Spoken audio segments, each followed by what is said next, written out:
Hi, this is Vanessa Gorman, and today I want to go over how to read a Greek dependency tree in the Perseus platform.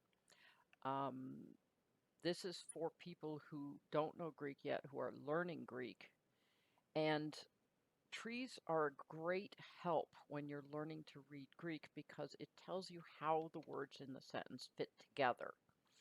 And so I'm going to teach you how to read a tree and the vocabulary of dependency syntax. We've already talked about it a little bit in the grammar videos, but we're going to develop it more today. So this is for complete beginners.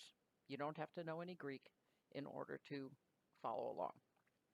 So when you're reading Greek, because Greek does not have a linear sentence order, word order, right? In English, we know man bites dog. We know man is the subject because it came first, and dog is the object because it came second. We can say dog bites man, and the dog becomes the subject just by word order. That doesn't work in Greek. We don't have that kind of linear word order, so you need other clues. And this is why we change the forms of the word. We give nouns different cases because we're trying to indicate the function in the sentence. So to read Greek, you need to know three things. You need to know what the word means. That's pretty simple. And some students stop there and they just translate every word in the sentence and then they play refrigerator magnet poetry and rearrange them in order to make some kind of sentence that vaguely makes any sense. That's not translating, that's playing a game. The second thing you need to know when you're reading Greek is the morphology, right? The form of the word. This is the idea that Greek is an inflected language. It changes its form. We inflect English a little bit. For example, we make plurals with S's typically. So the difference between dog and dogs is the change in morphology. It's a change in inflection. But Greek is much more complicated than that. There's much more specificity. It's much more like something like German, where you have multiple cases for your nouns. And certainly the verbs tend to put everything into one verb instead of what we do in English, which is use lots of auxiliary verbs. So the morphology starts with what part of speech is it? We've gone through the parts of speech, nouns, verbs, adjectives, adverbs, etc. And then it will also tell you what particular form it is, depending on what part of speech it is. And then finally, in order to read Greek, what you need to do is take the meaning and the morphology and put them together and figure out how the word fits in syntactically to the other words in the sentence. And that's where trees give you a huge advantage, because you can see exactly what a word is doing within the sentence when you're stuck on how to translate it. So it gives you the syntactic relationship, the grammar of the word and how it relates with the other words. So we call this the relationship. So within this context, I want to talk more about dependency grammar or dependency syntax. Syntax grammar, what it is relating words, right? It's the relationship between words to make sentences. There are kind of two competing ways of representing grammar or syntax. The other one is the one made famous by Noam Chomsky called constituency grammar. It's incredibly complicated. It takes a long time to learn, and it really just doesn't work well if you don't have linear word order. Dependency syntax, on the other hand, you can learn it very quickly. It's as simple as language is simple. It's as complex as language is complex. So 98% of it is absolutely straightforward, and the other 2%, you have to make a value judgment. You have to use your experience to decide what you think the meaning is. Dependency syntax is also better in the sense that you can use it on more languages. Again, it works well for languages like Greek, in which the word order is not linear. We can't tell in Greek it's the subject just because it's first. Anything can be first. And it also means we can compare between languages if we want to. In dependency syntax, a single word anchors the entire sentence. We hang it on this fictional root. So a single word holds up the entire sentence. Usually it is the main verb, If it's not the main verb, it's because there is more than one main verb. So it's either the main verb, which we label as a predicative, pred, or it's a coordinating conjunction joining multiple main verbs, the word and or yet or whatever. So for example, if I show you these two trees, the one on the left, the thing at the very top of the tree hanging on this thing labeled root, which doesn't exist, is labeled predicate. And so we know that's the main verb of the sentence, and the whole rest of the sentence is dependent upon that verb. Likewise, over on the right-hand tree, the thing hanging on the root is a coordinate. In other words, that's the word and it's holding up, lo and behold, two predicates. So there are two main verbs in this sentence that are on an equal level with each other.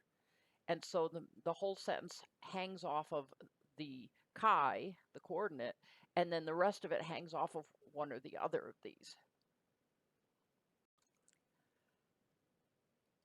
Now, when you go into Perseids, and I'll show you how to do that in a different video, when you go into Perseids and you're looking at these trees, or if you look at the embedded trees, we have them linked to the part of speech tags, which is over on the right-hand column. You have to click on the morphology tag.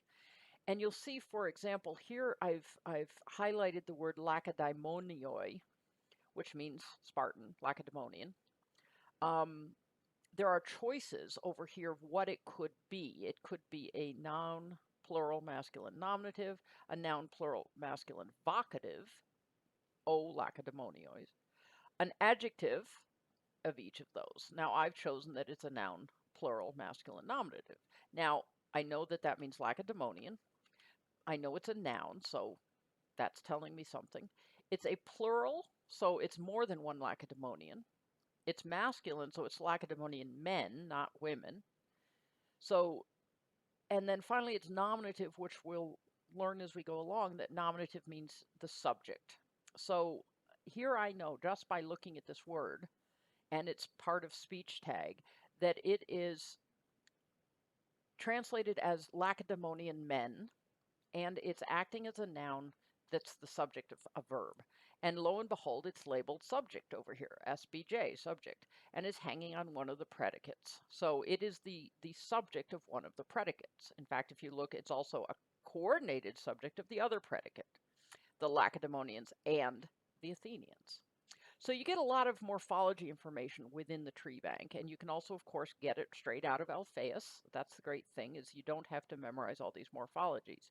So it will tell you for a noun something like plural, masculine, nominative here. It could tell you singular, feminine, dative.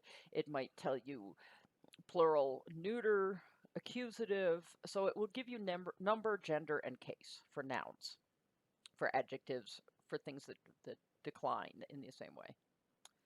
For a verb, it will give you similar information. It tells you person, number, tense, mood, and voice. So in this case, if you look at this verb, it's telling me it's a verb. I know it means to fight a sea battle. Mache there means to fight, and now is where we get the word nautical. So to fight a sea battle. So it's third person plural, which means they. They fight a sea battle, except it's aorist, which means it's simple past. They fought a sea battle. Indicative, active, no problem. So they fought a sea battle. So I can already look at this tree and say the Lacedaemonians and the Athenians fought a sea battle. Likewise, it'll tell you if it's a second person singular or a subjunctive. Like I say, person, number, tense, mood, and voice will all be given here in the part of speech tag, as it will be given in Alphaeus. So you can use these things and then go into the tree and see what it's doing in the sentence. In this case, it's one of the coordinated predicates. It's one of the main verbs of the sentence. Okay, within dependency syntax, each word has one parent and only one parent. So when you go up from the word athenaioi, it only goes up to one word. You go up from labontes, it only goes up to one word. You cannot have multiple parents. It's all singular parents. On the other hand, one word can have multiple children. It may have no children. So the word autoi down here has no children. The word apoleson has two children, words dependent upon it for their meaning. And here we have the predicate of this sentence has 1, 2, 3, 4 children. Okay, this word nous, ships, has 3 children here because there are 30 empty ships of the enemies. So we can have multiple things describing the ships. And of course, what you also see is we label the relationships. That is how the words relate to the other words in the sentence. What is the relationship between each parent and each child? So the predicate is always at the top or hanging on a coordinator at the top. But then you can see AuxP, object. Object is very obvious here. These are objects. There's a subject. These are attributes, which are essentially working as adjectives. Here's an adverb coordinated, because here's your coordinator, so there's 2 adverbs. So you can see by this that this is the subject of the main verb. This is the object of the main verb. And then we have some adverbial stuff going on, and this is the object of that adverb. This is the object of that adverb. This is the subject of that, and this is the object of that. This happens to be a relative clause. So you can look at the little pieces of the sentence and see how the words work together if you've got a tree in front of you, which you will do in this class. Now, this looks complicated, right? It's not really, because there's a limited tag set. We use an internationally accepted tag set called the Prague Tagset. Other people use other tag sets. You can make a very complicated one if you want to. But this is sort of the standard, and you'll notice there's only really 20 possible relationship tags. And it gets even better than that, because 3 of them are used just for punctuation. So an AuxX is always a comma. An AuxK is always ending a sentence, so a period, but also say a question mark or something like that, a semicolon. AuxG is for bracketing punctuation. So if you have an em dash, if you have parentheses, if you have square brackets, that's labeled AuxG. And all of those simply hang on the root and are out of the way because these are all marks that have been put in later by editors, so they're artificial, right? So we ignore those essentially. So you see, here's a tree, and you see the AuxX and the AuxK, the commas and the period have been pre-hung. When I made this tree, they were already there when I started to put this tree together. So you can just ignore them. The brackets are not pre-hung, generally speaking, or sometimes they are, and labeled AuxK. Again, you can ignore them because they're not part of the original sentence. But here's a case where we have a sentence within a sentence.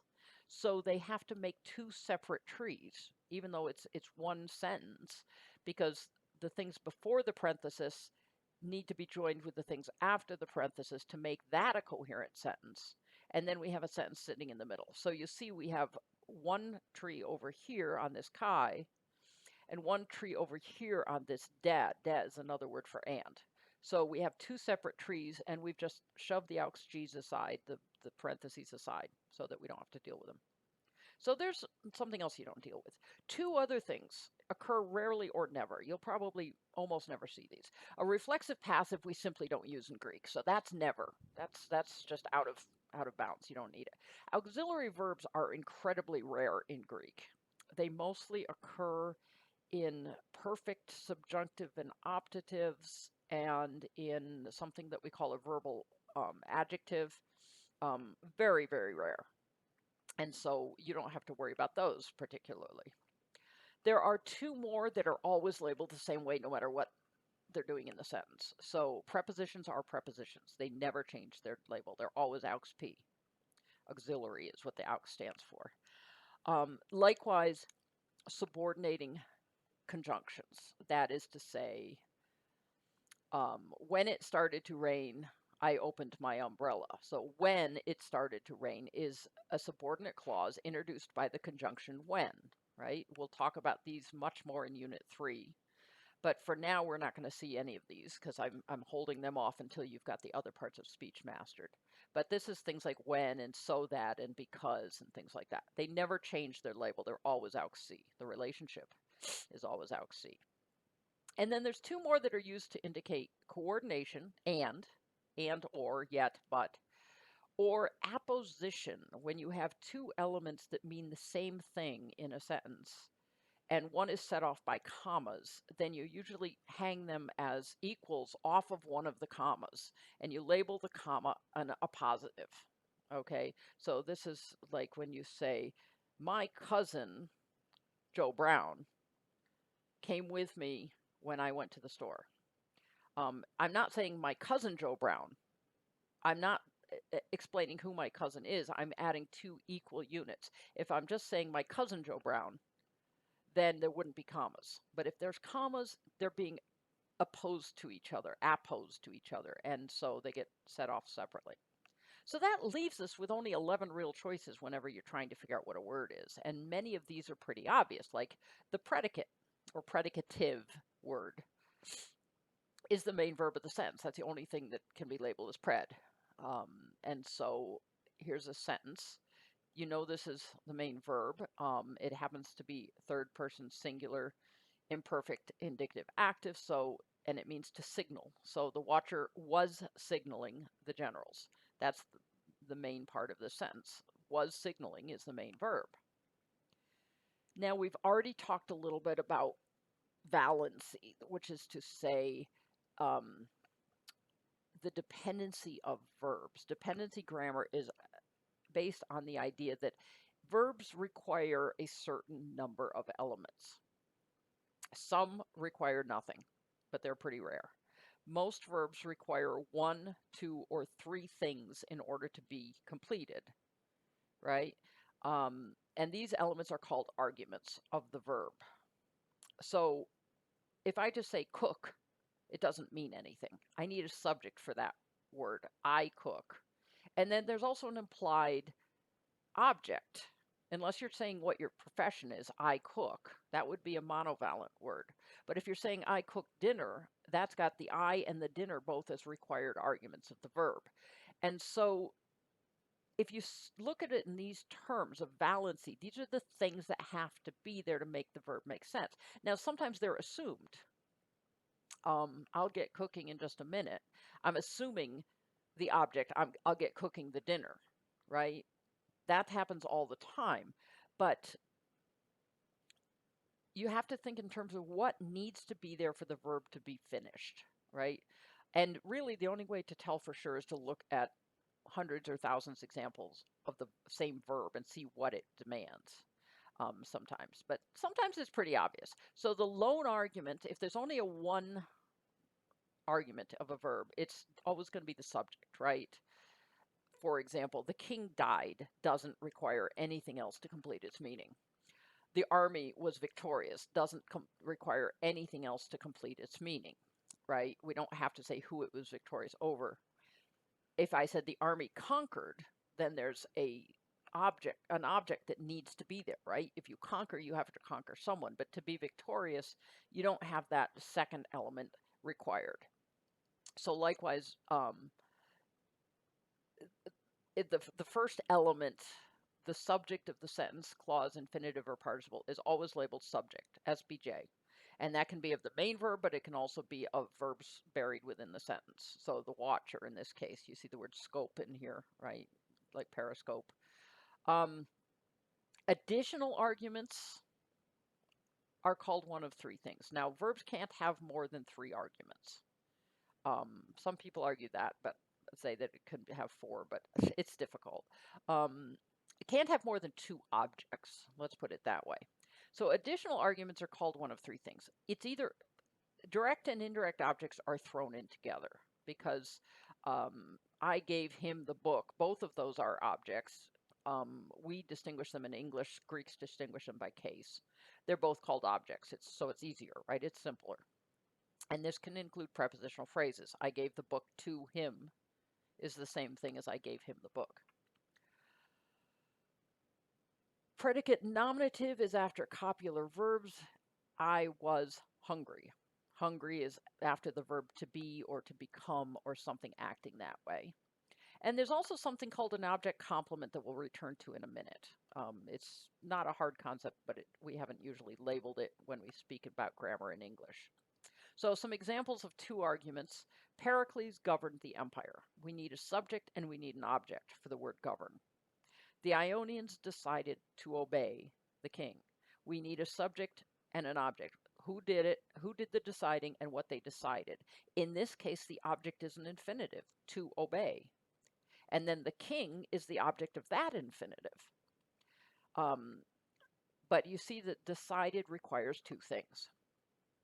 Or if it's a copular verb, was or becomes or something, it's a pronoun. The woman was Pericles' wife. Pronoun meaning predicative nominative. If the subject is in the nominative, this is like an equals sign. So the object or the pronoun will be in the nominative. The army was in danger. That can be a prepositional phrase, but still be labeled pronoun because it's what the army was. So two arguments of a verb, no more. Two objects. So in this case, he ordered, you order someone to do something. So he ordered the ships, one object, to sail around to there.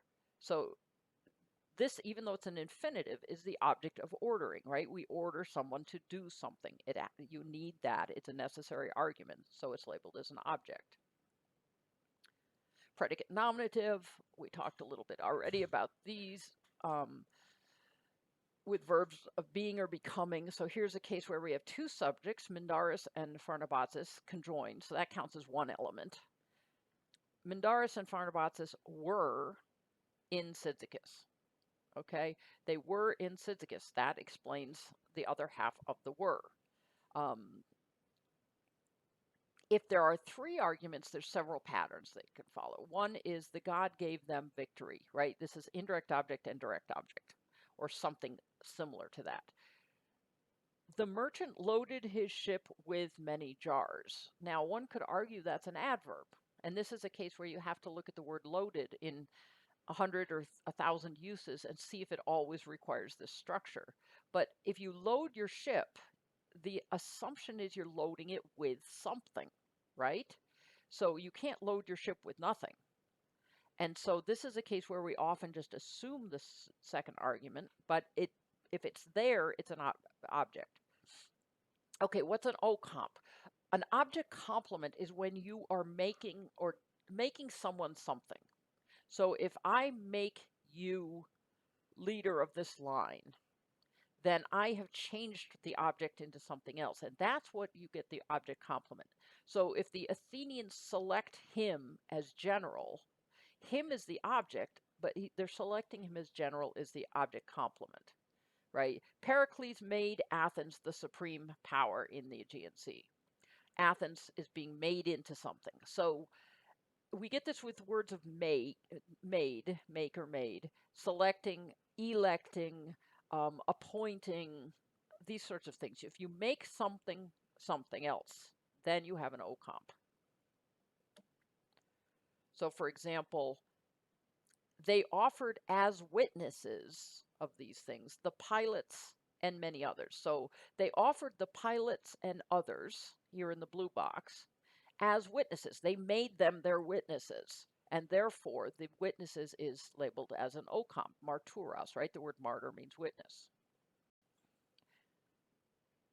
And some verbs have zero valency, and they're just very rare, and they tend to be things like it's raining, right? There's no real it involved in this sentence. We just need it to make a sentence. It's thundering, right? Subordinate verbs also have subjects and objects. This can be participles, this can be conjugated verbs, this can be infinitives, but we see this all the time. So the main sentence is, he shut Alcibiades up. So he shut is right here, the predicate. Alcibiades is the object. But then we have an adverb, we have another adverb, we have another adverb, and we have something that's describing Alcibiades, and that's the participle coming to him with one trireme, leading friendship offerings and gifts. So this is a participle leading. And since it's a verb, as a verb, it can take objects. And in this case, it takes friendship offerings and gifts. Likewise, over here, this is another participle, the word saying. And he's saying, gives us an indirect speech. The king ordered him to fight the Athenians. So the king is the subject of the infinitive to order. He said, the king ordered. him to fight. So here's another object. So this word is the object of the saying. He's saying he ordered. What he ordered is the object, to fight, and what the object of the fighting is also an object, the Athenians. And see, if you've got this tree set up, you know he said he ordered to fight the Athenians. And then you know over here, oh, this is the subject, the king ordered. It's not that he ordered the king to fight the Athenians, it's that the king ordered. So you can use these trees to really help sort out these sentences, is the point I'm making. Adverbs are things that are not necessary arguments. So if they're necessary arguments, they're ocomps or prenoms or objects. Adverbs are unnecessary information, and adverbs by themselves are words like then or at night or thereby or whatever. So in this sentence, we have the adverb houtos, which is indeclinable, it never changes, and it just means in this way. So that's giving us a nice adverb. Adverbs, the relation adverb can be put on other parts of speech than things that are adverb. This is the only label that describes both a part of speech and a relation. So participles, setting out is just additional information, so it's a participle. And then these are all prepositional phrases. Along the beach, near Abydos, from morning until evening. Those are all unnecessary because the only verb in this whole sentence is fought. They fought a sea battle. And in this case, it's the Athenians fought a sea battle. And the whole rest of the sentence is just extra information, right? The main sentence, the necessary part of the sentence is the Athenians fought a sea battle. We don't need anything else there. Okay, so these are all verb phrases. Let's talk about noun phrases. And we've already talked about how many things are dependencies from verbs, right? Are dependent on verbs. So the children of verbs. Well, nouns also. Nominals, or what we call substantives, are things that act like nouns, okay? They also have dependence, but we would normally call them in English adjectives, or things acting adjectively. And in dependency syntax, we call them attributives. That's all that word is that it means is that it's acting adjectively. It's describing, it's modifying, it's hanging off of a noun or something acting like a noun.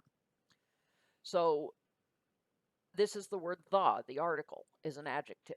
So in this case, we're back to the watcher signaled the generals. In this case, it's the watcher, the one of the Athenians. So the Athenian watcher.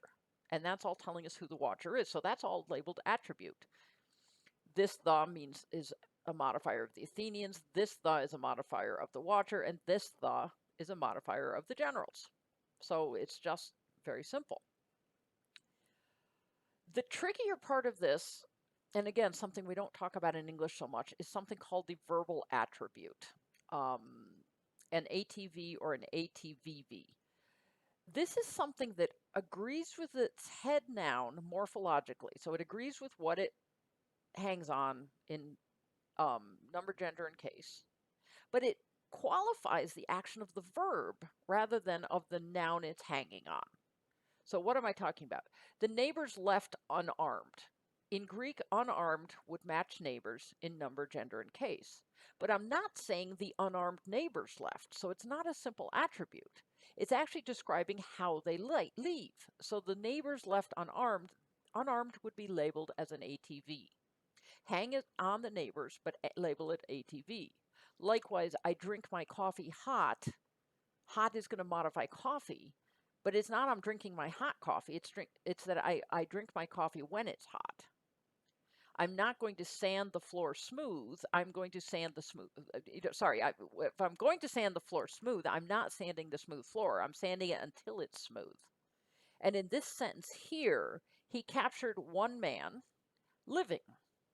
So it's not that he captured one live man and he captured 10 dead men. We don't capture dead men. It's that he captured one man alive and killed some others. So you can see this is labeled as ATV.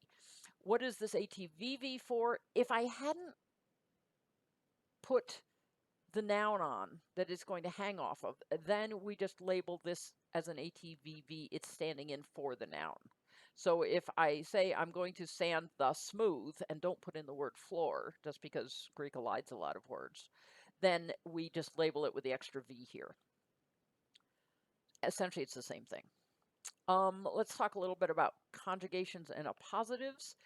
The words that hang off of these, right? Conjugations are words like and appositives are usually commas. The words that hang off of them receive the suffix. You've already seen this. They're either coordinated, they're opposed, or they can be both coordinated and opposed.